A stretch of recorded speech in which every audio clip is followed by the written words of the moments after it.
Assalamualaikum warahmatullahi wabarakatuh. Hello everyone, izin perkenalkan diri. Nama saya Putri Nakarima dengan nomor NPM 2541108. Jadi, di sini aku ingin membahas materi tentang ekonomi mikro, memahami dasar-dasar ekonomi, model, kebijakan, dan aliran pendapatan.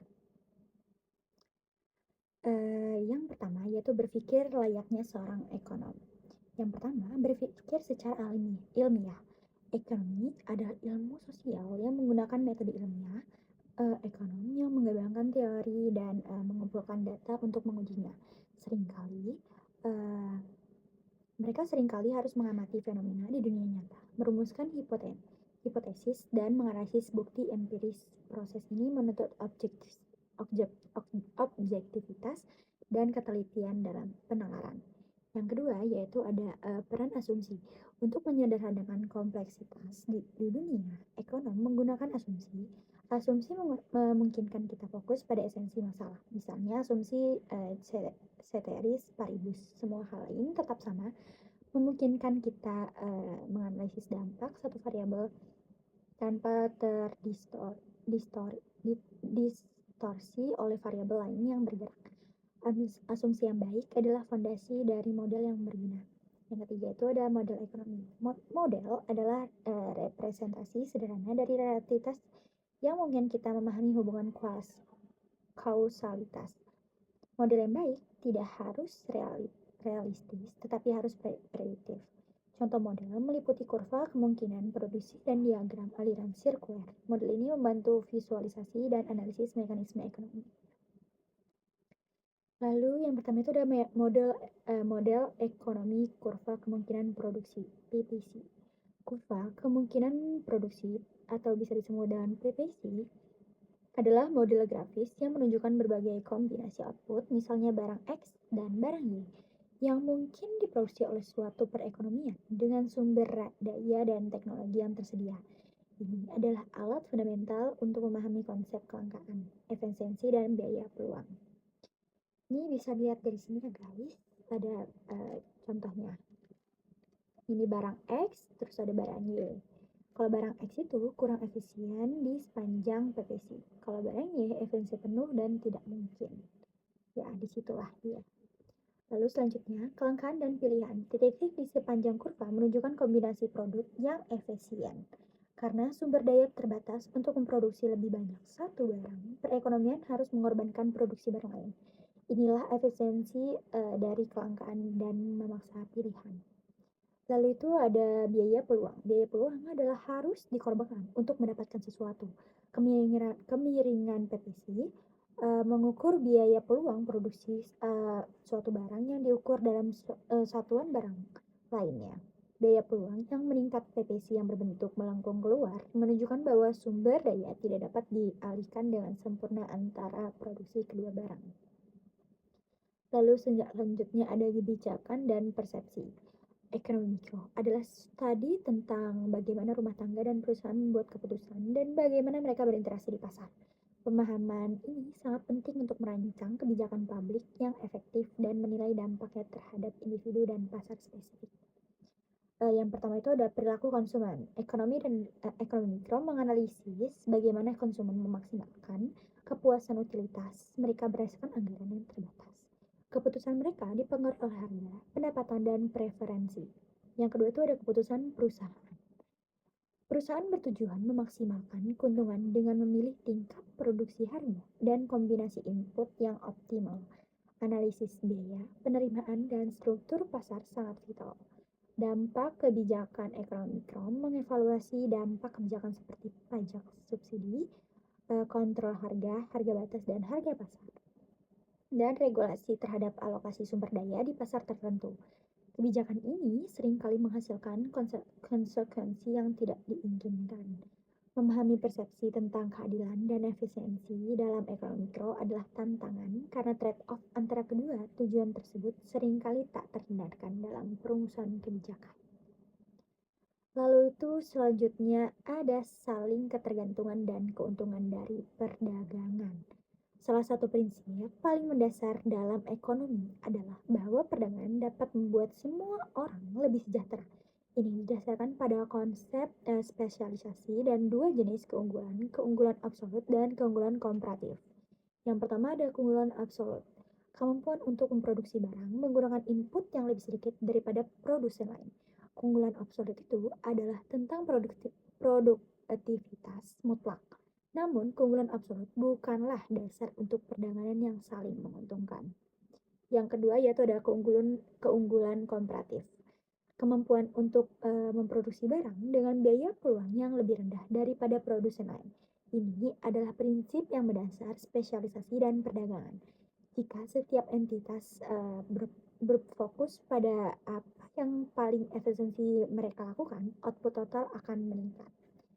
Lalu ada manfaat dari perdagangan. Jadi dengan berspesialisasi dalam produksi barang di mana mereka memiliki keunggulan komparatif dan kemudian berdagang, semua pihak individu, perusahaan, atau negara dapat mengonsumsi kombinasi barang dan jasa yang berada di luar batas kurva kemungkinan produksi mereka sendiri. Lalu selanjutnya itu ada mengukur biaya peluang dalam perdagangan. Jadi, untuk memahami keuntungan komparatif, kita harus mengukur biaya peluang dari produksi. Konsep ini adalah kunci untuk menentukan bagaimana spesialisasi harus dilakukan. Ya, contohnya misalnya negara A, tropis.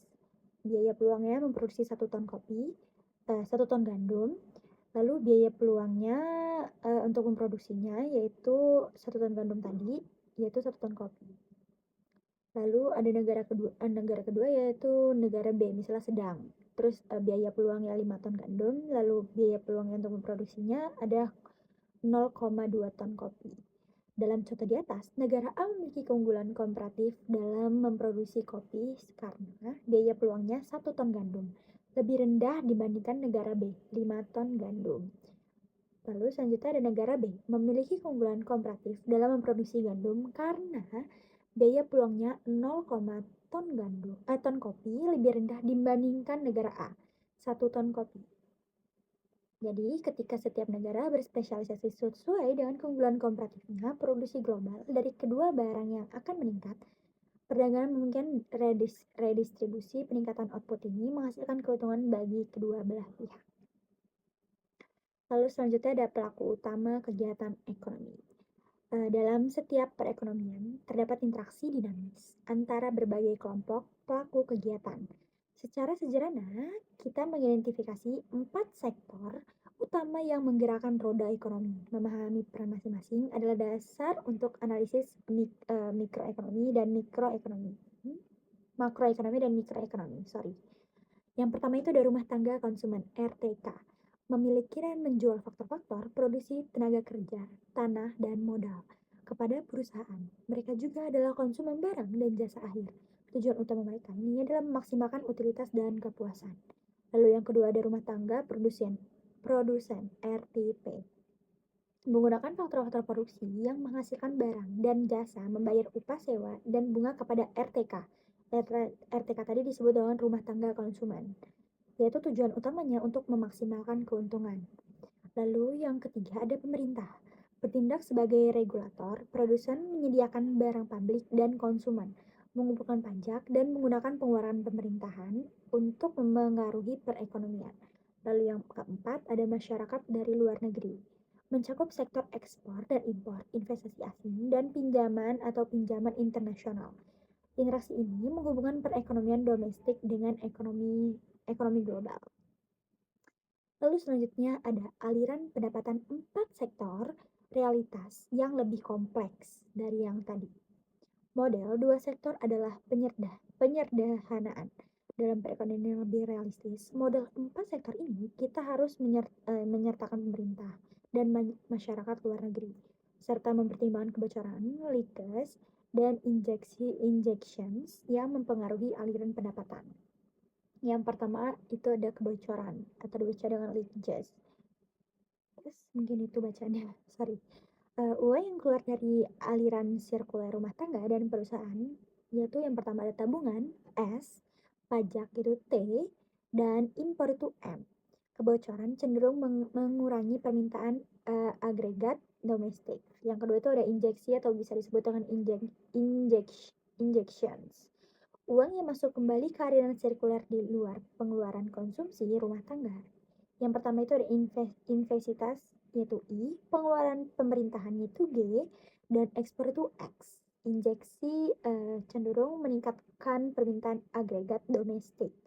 Jadi, keseimbangan ekonomi makro terjadi ketika total injeksi dan sama dengan total kebocoran yaitu I plus G plus X sama dengan S plus T plus M. Jadi, analisis aliran ini sangat krusial untuk perumusan kebijakan fiskal dan moneter. Lalu selanjutnya ada kesimpulan dan poin kuncinya, yaitu ilmu ekonomi menawarkan kerangka kerja yang sistematis untuk menganalisis pilihan dan interaksi. Dari model sederhana hingga sirkulasi aliran pendapatan yang kompleks, dasar-dasar ini sangat penting untuk memahami dunia di sekitar kita. Yang pertama itu ada metode ilmiah dan model. Ekonom berpikir secara ilmiah menggunakan asumsi untuk menciptakan model sederhana seperti PPC yang tadi kita jelaskan tadi, yang menjelaskan fenomena kompleks dari biaya peluang. Yang kedua itu ada peran ekonomi mikro, yaitu fokus pada keputusan individu dan perusahaan di pasar, membantu meramalkan dampak kebijakan spesifik terhadap harga dan kuantitas. Yang ketiga ada keuntungan perdagangan, yaitu spesialisasi berdasarkan keunggulan komparatif yang memungkinkan semua pelaku ekonomi mencapai tingkat konsumsi yang lebih tinggi. Dan yang terakhir ada sirkulasi pendapatan. Jadi model aliran sirkuler menggambarkan interaksi dinamis antara rumah tangga, perusahaan, pemerintah, dan dunia luar, di mana keseimbangan dicapai melalui tabungan, pajak, dan impor yang diimbangi oleh investasi, pengeluaran pemerintah, dan ekspor. Jadi, pemahaman yang mendalam tentang model-model ini memperdayakan siswa dan profesionalisasi untuk menganalisis dan berpartisipasi dalam diskusi kebijakan ekonomi yang lebih terinformasi. Jadi sekian dari PPT ini yang sudah saya jelaskan tentang ekonomi mikro, ralat, tentang model-model, tentang model-model tentang model-model dasar ekonomi, model kebijakan, dan aliran pendapatan. Semoga ini sangat bermanfaat untuk kalian semua, dan sekian dari saya. Wassalamualaikum warahmatullahi wabarakatuh.